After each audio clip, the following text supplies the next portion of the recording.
Welcome to Stress-Free IEP. You do not need to do it all alone. With your host, Frances Schefter, Principal of Schefter Law. You can get more details and catch prior episodes at www.schefterlaw.com. The Stress-Free IEP video podcast is also posted on YouTube and LinkedIn, and you can listen to episodes through Apple Podcasts, Spotify, Google Podcasts, Stitcher, and more. Now, here's the host of Stress-Free IEP, Frances Schefter. Hello, everyone, and welcome to the show. Today's special guest is Laurie Chester, who is an ADHD academic and life coach with Get It Done ABC. Laurie, why don't you say hello and introduce yourself a little bit to the audience? Hello, I'm very glad to be here today to share a little bit about what I do as a coach. I am located in Northern Virginia, and I've been coaching for about 20 years now. So, what is coaching? Because everybody says they're a coach and they can coach you, but what does that mean? Well, coaching is I first off like to point out that coaching is different from therapy. And that coaching, while therapy is kind of designed to figure out how you got to now and what your background is, what's happened in the past, coaching is about helping clients figure out where they want to go and how to get there. Coaching is a collaborative process. I am not an authority figure. I am just somebody to be a support person and to help guide people to where they want to go, and whether it's in life with life coaching or academics with people who are still in school. Go ahead. It involves a lot of me asking questions and trying to help clients increase their self-awareness of what their strengths are, most importantly, but also where they might need some help and some support to shore up their weaknesses. So how does that work in the academic setting? Because, I know, I remember when I was in high school, who knew where we wanted to be and what we wanted to do? Right. And I when I work with young people, middle school, high school, I emphasize with them that I empathize with them and say, I get that there's pressure on you to figure out what you want to do and you're only 16 and, you don't have a clue. So it's really important to help young people kind of figure out what they like and what they don't like, and what they should gravitate towards as opposed to perhaps what their parents are pushing towards. And that's a fine line for me. Obviously, parents hire me, but I'm working for the student. One of the things I like to say to young people, and this is somewhat age dependent, I work with my youngest right now is sixth grade. I do work with middle school kids, but primarily high school and older. But I like to tell them that, and I warn the parents that I'm going to say this, that I see part of my job is helping the student to get their parents off their back. And by that, I don't mean to, downgrade parents or, anything like that. But what I explain to the kids is that, parents aren't having any more fun nagging you than you are listening to it. And my role is to kind of help parents step away from that role of monitoring where the kids' grades are, what homeworks are missing, and what the homework is, and all that stuff. But I work with the student to try to help them set goals for individual classes, and to be realistic. I preface. I use a goal sheet usually at the beginning of the year, and that I have them fill out. And I preface it by saying, I know everybody thinks they need to say they want to have straight A's. And if that's what you want, that's fine. That's a fine goal, certainly. But I also want you to think about what's a realistic goal. And but then how are you going to achieve that goal? And this process is designed to help them think about what they need to do, what they're going to need to have on board in order to accomplish their goals, but then also to look at what are the potential risks or down obstacles to you accomplishing your goals. And this can be something like I've got a lot of friends in the class, and that can be a distraction, or keeping up with the homework. This teacher gives a lot of homework, and I need to watch out for missing assignments. Okay. So I help them try to come up with their own goals for their classes and, overall their academic life, but also with a little bit of trying to get life balance in there too. What are your goals outside of school? Right.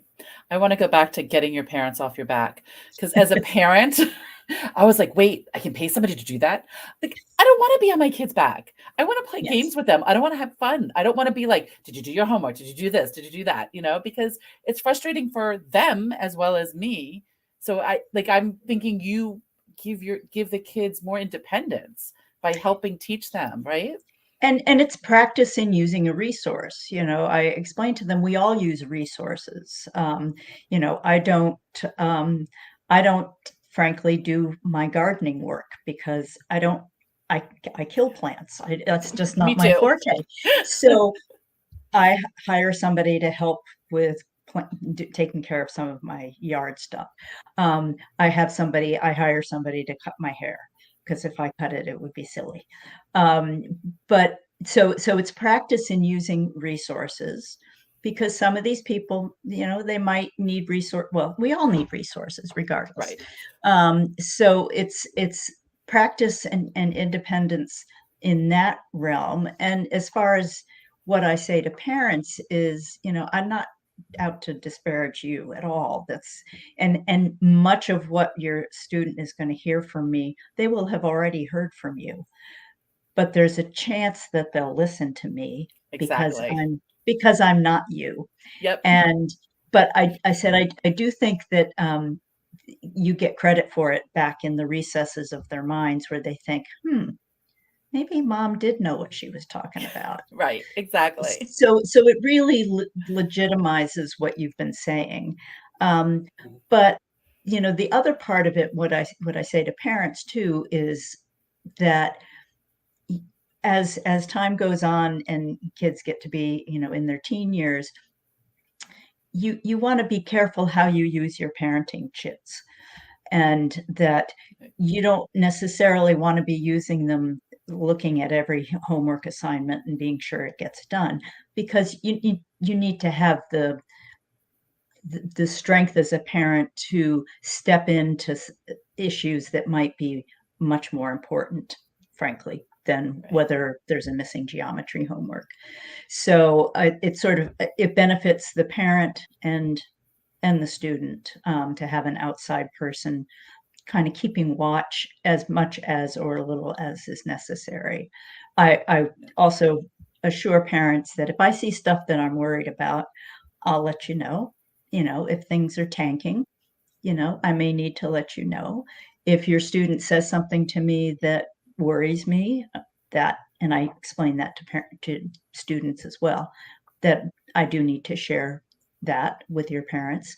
But otherwise, if you need to come into my office or our Zoom meeting and say a few things about how your parents are driving you crazy, it's not going to go any further than me. Right. So It's building that trust. Yeah, exactly. And when you were talking about setting the academic goals, I'm assuming you help them make realistic, because somebody might have a goal of getting straight A's and being the star of the football team, but can't throw a football or catch a football at all. And is maybe not quite as bright as a straight A student, although I don't totally believe that, because I think everybody could get straight A's. So do you talk through what the reality of that is? Yeah, I think okay, how are you going to get to that goal? is where we can do that. Is what's your first, what are the steps, and of those steps, what is the first thing that you need to do to be able to throw that football? Okay, well, I need to practice. Okay, so how do you do that?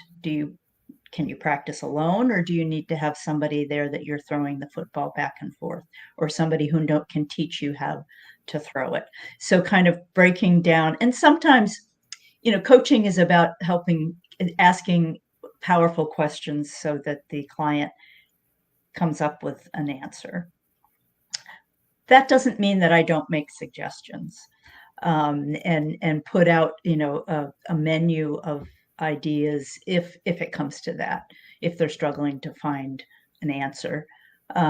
Well, maybe this or that, and what do you think of those things?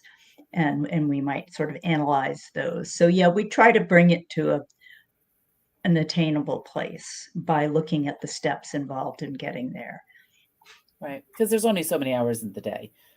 So, right, right, right. And and I absolutely have people who are strong writers but have a lot of trouble in math, or vice versa, and that maybe having the A as a goal, if it's a pre-calc class, and your history is not terribly strong in math, that that might be not easily achievable. But then there's also if you really want that, what do you need to do to get there? Well, right. Okay, I need to go to the teacher's office hours. Maybe I need a tutor, that kind of thing. Right. It reminds me of in college. I remember one semester, a professor saying, you're going to all get C's in my class. And I was, no, I'm going to get that B. And I worked my butt off and I got that B, but I got C's in all my other classes because I put so much time into that one class. And it's like, oops, maybe I should have spread it out a little, took the C and got B's and everything else. But it's time management, right? And finding that balance. So when I meet with the client, we look at, how their first quarter grades have just come out for most of my kids. And so we will be looking at, so how are you feeling about these grades? What went well, what didn't go so well, so that we can then set goals for the next marking period or for the rest of the semester to try to accomplish what you want to do. Right. Makes sense. And then, executive functioning skills, that's like everybody's talking about executive functioning skills. How do you teach what are executive functioning skills? So how does coaching help with that? For people that don't understand what executive functioning skills, how would you define those? I define them as kind of being the dashboard of your life. First of all, I introduce them with a little bit of very lay brain science, which is, your brain develops from the back to the front. The front is the last thing. This part behind your forehead is the last to develop. And that's where the majority of these things called executive functioning skills take place. And, we used to think that those executive functioning skills and that part of the brain was fully developed by, early adolescence. But with non-invasive imaging that we've been able to do for the last, 20, 30 years, what we've learned is that part of the brain isn't completely developed until upwards of 25 to 30. So, when you hear the term somebody was a late bloomer, that's probably part of what was going on, was that the frontal lobe hadn't come on board fully until later. People with ADHD are said to run as much as 30% behind developmentally.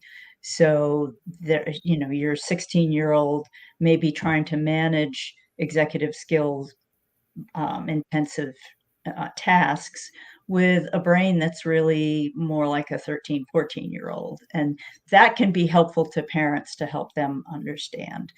Then I kind of outline the things that I consider to be executive functioning skills. I'm not an expert in that. And there are, depending on who you talk to, there's 6, 12, 20 executive functioning skills. But I kind of focus on the time management, organizing, planning and prioritizing, working memory, observation skills, stress tolerance, task initiation, which is a huge one, and And those sorts of completion.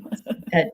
Well, yes, that's true, but the initiating part is what leads to procrastination and putting things Right. off. So that's the one. The task initiation is an issue that I see across all ages, as being the most common. So I try to explain it to them, to say, so see if and I have them, when I first start working with somebody, I will have them do an assessment on their executive skills, just to get their read on it. And depending on their age, I also typically have the parents do an executive skills assessment on the kid. And it's interesting sometimes to see where the parent says they're strong or weak, especially, and the kid is like, I'm good across the board. Right. But then things might come to light as we're getting to know each other and work together, that, okay, so this is, I see you have a lot of papers that aren't put anywhere. They're just stuffed into your binder. These are organization skills, and let's walk through how to manage your paper load. Less of an issue now than it was 10 years ago, but paper is still, management is still an issue for some. Right. It's just now electronic paper, right? Yeah. Yeah. So then, like, I know you say you work mainly with the kids. How do you help the parent? Like, I'm thinking about it as coming from the parent side of, I've hired an expert to work with my child. How do you let the parent know what progress and what you're working on? Does that make sense? It's interesting. It depends a lot on how much the parents want to know.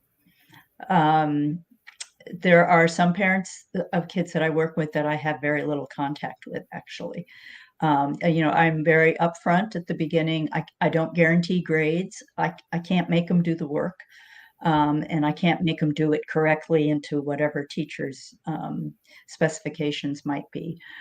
Some people, I will send an email update every week after I see somebody, just to give them an idea of what we worked on and what I'm seeing. It's kind of student dependent and parent demand dependent. Yeah.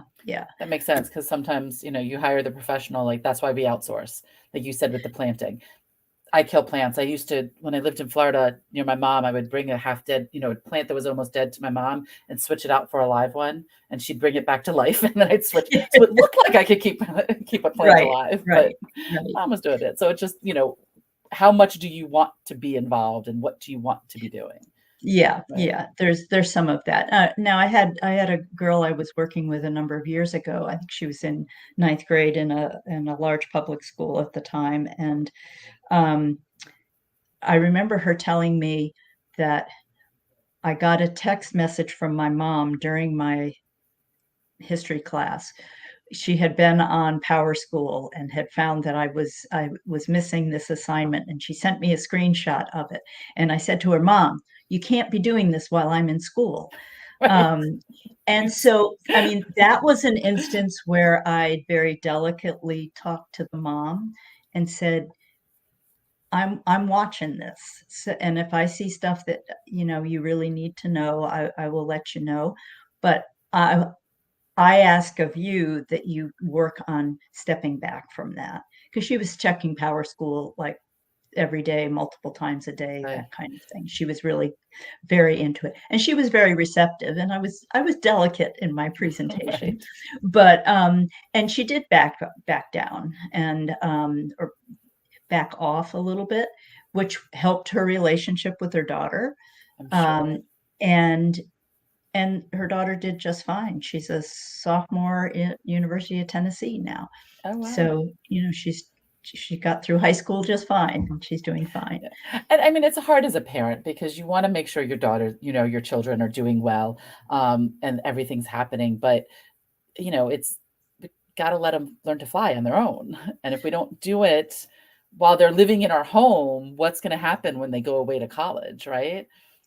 There's also this interesting, and I don't know if there's actually real science behind this, but just sort of observationally, there's this interesting developmental leap that kids seem to take kind of between sophomore and junior year of high school or during junior year.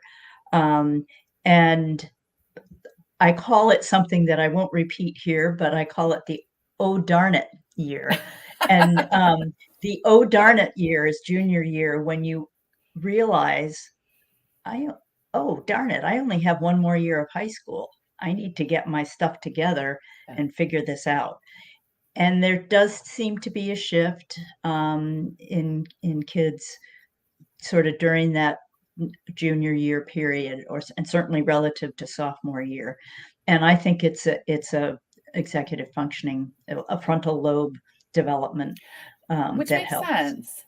Yeah, which makes sense because if you look back at developmental milestones, like when I was a teacher and stuff, and I remember in first grade, a child can't read, and then all of a sudden they're reading like crazy because that switch, like just all of a sudden it connects and they get it. Yeah. And so Yeah. that's probably what's happening, in high school. Because I know it's also happened to all of us in law school. It's like you couldn't understand what the teachers wanted, and then you just take your exams. And it's like, oh, that's how we do law, Which is, that's another thing that is important to remember with students, and something that I say to them, and remind parents of sometimes, that when a student gets especially to high school, they're now working for 7 bosses. None of us are working for 7 bosses that have different rules and different expectations, and you're spending X amount of time with them every other day, in most cases, in a block scheduling kind of format. And that it takes time at the beginning of a school year, like this first quarter. It takes time for the student to get the hang of how each teacher operates. And as I'm sure it's the same for the teacher as well, is how getting a feel for their students. But the student has to get a feel for how the teacher grades, what their expectations are like, what their demands are, how flexible they are, and all of that. How quickly they update the grade book, all those things. And that is something that I work on with the students, is reminding them that, so that's just the way this teacher is, or for my college students, that's the way this professor is. But I can almost guarantee you that if you reach out to them for help, they will be receptive, and they would much rather hear from you as a 9th grader than hear from your parent. That it's better for you to be working on that. So self-advocacy is another kind of adjunct thing that we work on for some kids. I have a current 10th grade guy who is an awesome email writer. Conversely, I have a 7th grade girl who she drafted an email to a teacher about a missing assignment recently. And I said, before you send it, would you read it back to me? She had no salutation. She just was, I don't know what happened to such and such. Can I get another copy? And that was it. So working on, okay, we need to change the wording a little bit, add a dear how we say it. Right. always say thank you.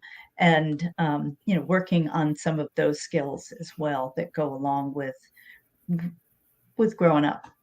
Right. The basic skills that you don't, you don't think about, that kids need to be taught that, like I do a lot of work in the abuse and neglect system in DC, in the foster cares, and also Montgomery County, but that's personal side. But yeah, like it just, I've had social workers say, well, they're 18, they should know how to do that. And I'm like, really?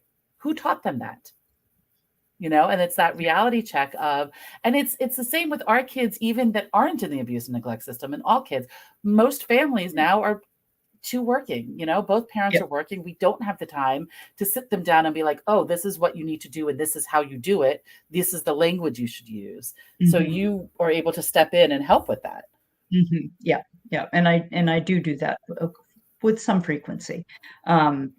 With both, I have a college student who's a senior at JMU, and she has a difficult sociology class that she's in, and that's not her major.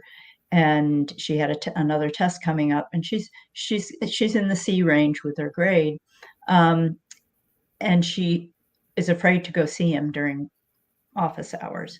So I have suggested over the last few weeks, how about you just email him? He'll either answer or he won't. Right. But it takes away that sort of personal fear of rejection a little bit.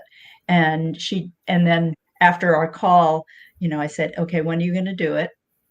Oh, I'll do it today. And I said, and I'd like to hear from you after you've done that, so that we build in a little accountability piece there. Right. And she did email him, and he was helpful. And she did well on the test. She got an 85 on the test. Oh, good job. So, yeah. So it, not to belabor the self-advocacy point, but I think it's really a lot of what I do with students is really, when it comes down to it, these are life skills, things that are going to be important for them no matter what they do in life, both in their personal lives and professional lives.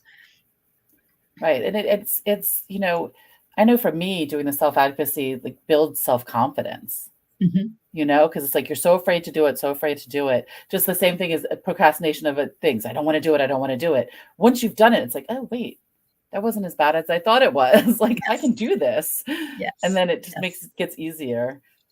So when we identify some of those executive functioning skill deficits that somebody might have, there are strategies that I will kind of put on, I don't know if it's maybe a crookedly worn coaching hat, and share some strategies that can be helpful.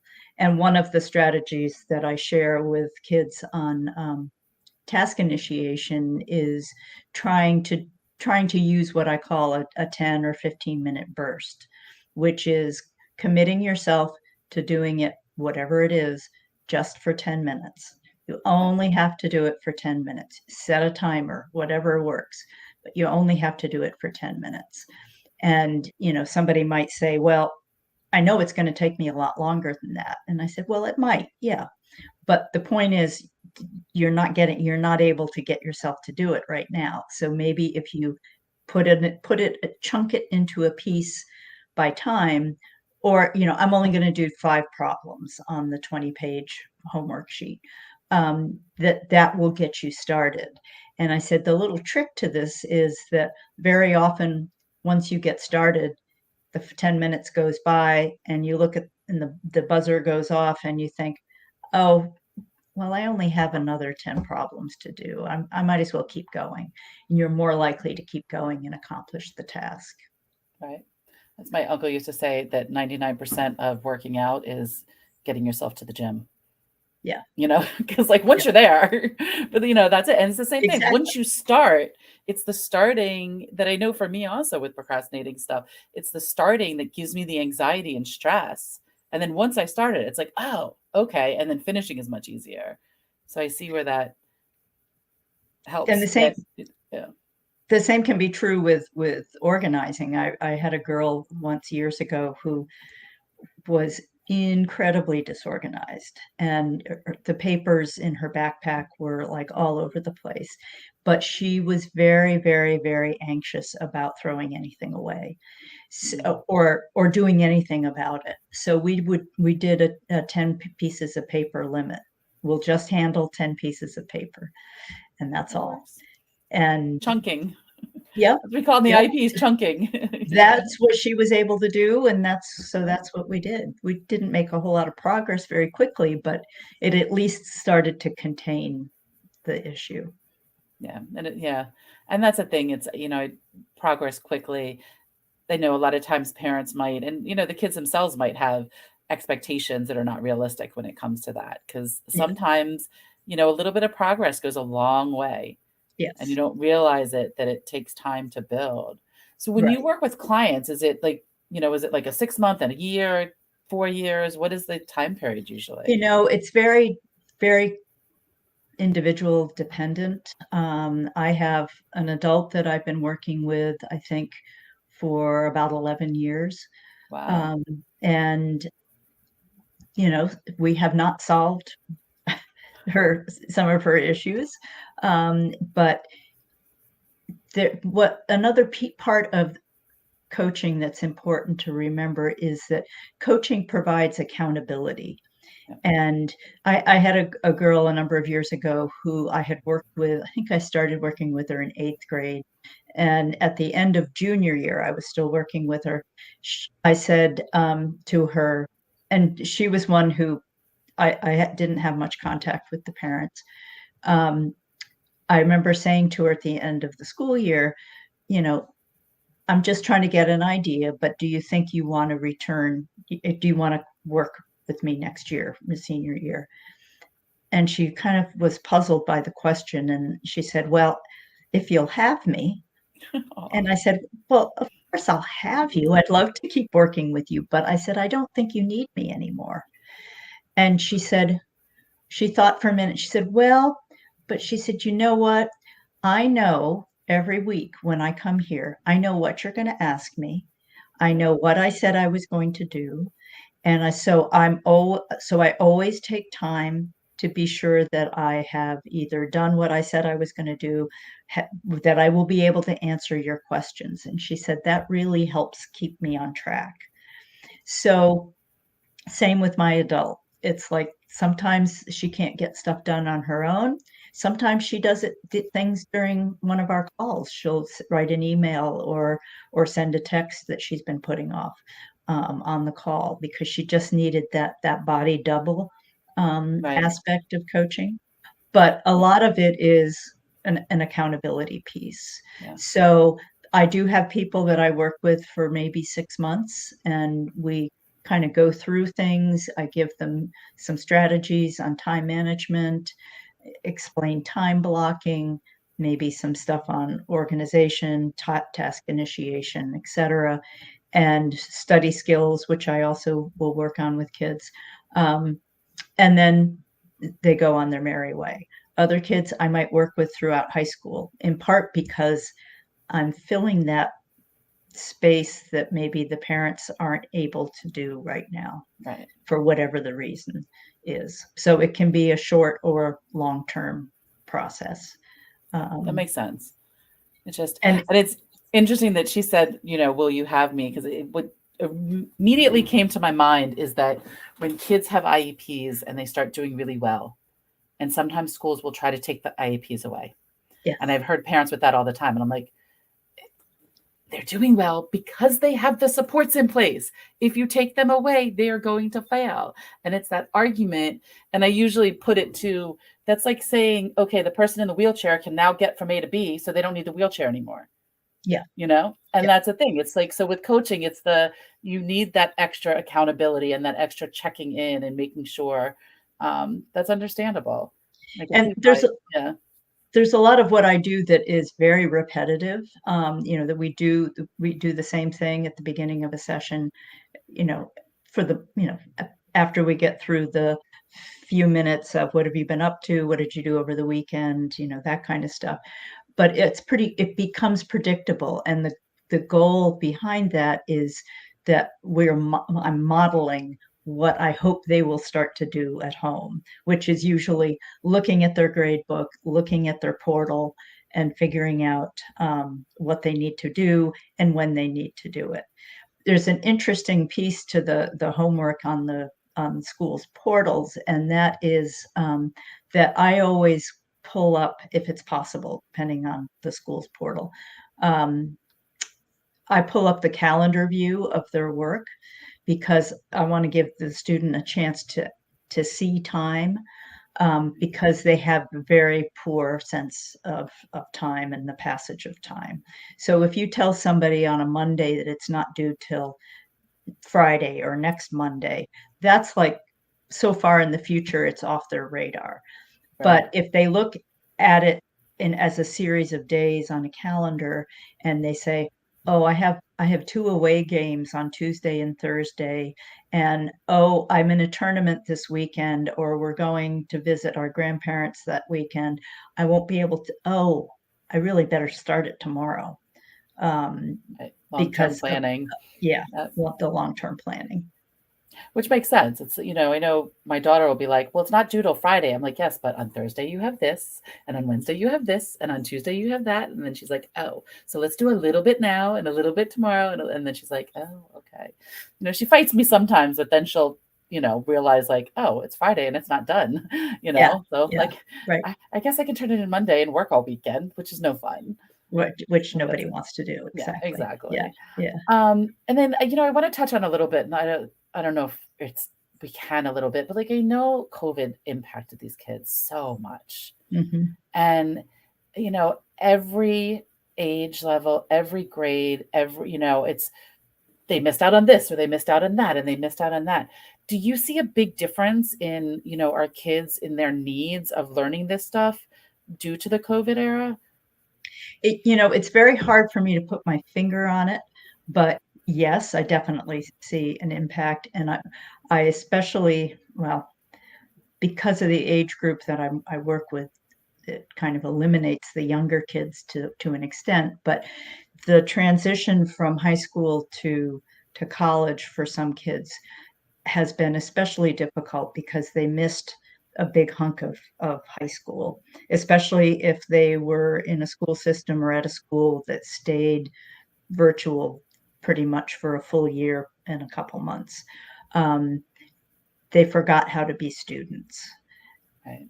to a degree. And so when they got back to being students, their focus really, I think, was to, at least to some extent, was trying to figure out how to be social again Yep. and how to, most of them had pods of friends that they still saw, but very different from being in the kind of constant social milieu of high school and interacting with teachers and managing expectations, some of which were lowered pretty low and then brought back up. And it's been hard for them to stair step back to the higher level of expectation.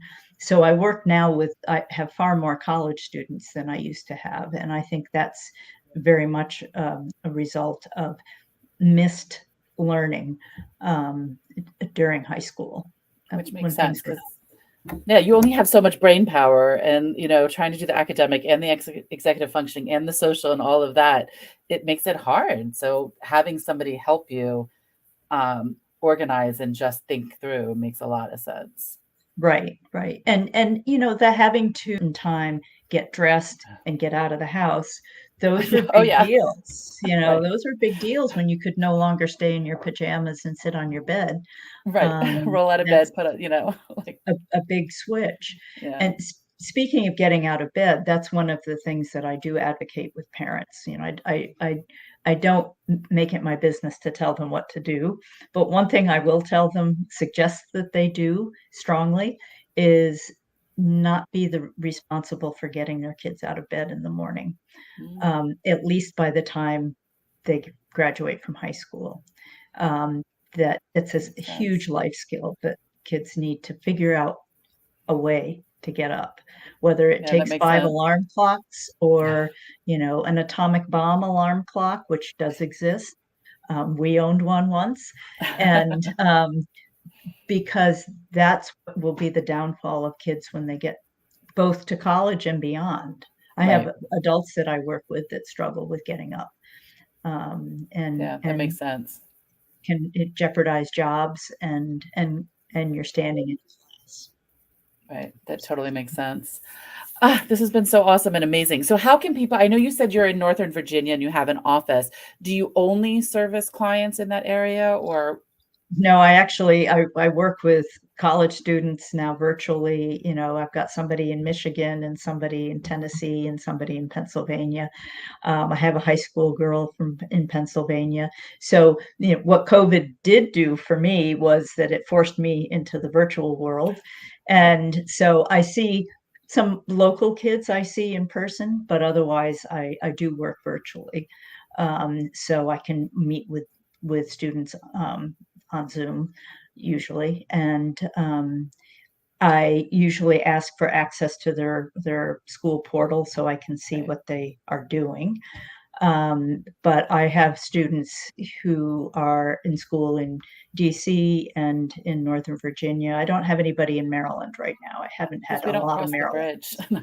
Well, as Virginians don't cross Right. into Maryland either. Exactly. So We don't want to cross it's the a bridge. strange phenomenon, but it does exist. Yeah. Yeah, only people that grew up here really get it. Yeah, we'll all go to DC, but Virginia and Maryland. Yes, it's a different story, right? Right. But with virtual platforms available now, it's a little bit different. So That makes sense. And how can people reach you? I know we're going to have some of the stuff in the show notes, but just for those our listeners now, how can people reach out to you to get, if they want to find out more, if they want to start services with you? the best ways to reach me, I no longer at this juncture have a website, unfortunately, but is by email, which is my business name, getitdoneabc@comcast.net, or by cell, either text or phone, 703-819-5829. And those are the two best ways to reach me. Oftentimes a school's academic center or support services may well have me on a list somewhere, and some of the local psychologists who do testing are also familiar with me. So and with coaches in general. So right. if not me, then somebody else who's also been trained. I have done specific training in ADHD coaching, so that's a kind of a niche. But basically, what you do with somebody who has ADHD is relevant to somebody who doesn't. It's not life that. Skills. It's life skills. Exactly. Yeah. Exactly. This has been so wonderful, Laurie. Thank you so much for being on the show and for sharing all of your wealth of information with our listeners. Well, thank you, Frances, for having me. It's been a pleasure. You've been listening to Stress Free IEP with your host, Frances Schefter. Remember, you do not need to do it all alone. You can reach Frances through schefterlaw.com, where prior episodes are also posted. Thank you for your positive reviews, comments, and sharing the show with others through YouTube, LinkedIn, Apple Podcasts, Spotify, Google Podcasts, Stitcher, and more.